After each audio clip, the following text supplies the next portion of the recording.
Ես ինչ արեցիր։ Ես ինչ արեցի, բաժակը նորմալ բռնի։ Ես նորմալ էի բռնել։ Երեխեք ջան,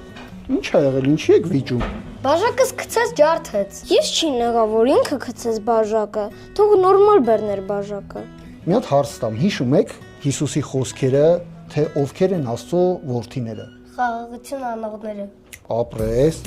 Պատկերացնում եք բաժակի պատճառով դուք իրար հետ թշնամի եք դուրս գալի ու իրար հետ կռվում եք։ Բայց եթե ասենք ուրիշ մարդ ձեր մեջն ընկնի ու ձեզ միմյանց հետ կռվածնի, փաստորեն դուք իրար թշնամի դուրս կգաք։ Չէ։ Ապրեք, դե հիմա կարող եք որպես Աստծո որդիներ իրար ձեռք սխմեք ու իրար հետ հաշտության գաք ու խաղաղության։ Հա։ Հա։ Ապրեք, Աստված օրհնի։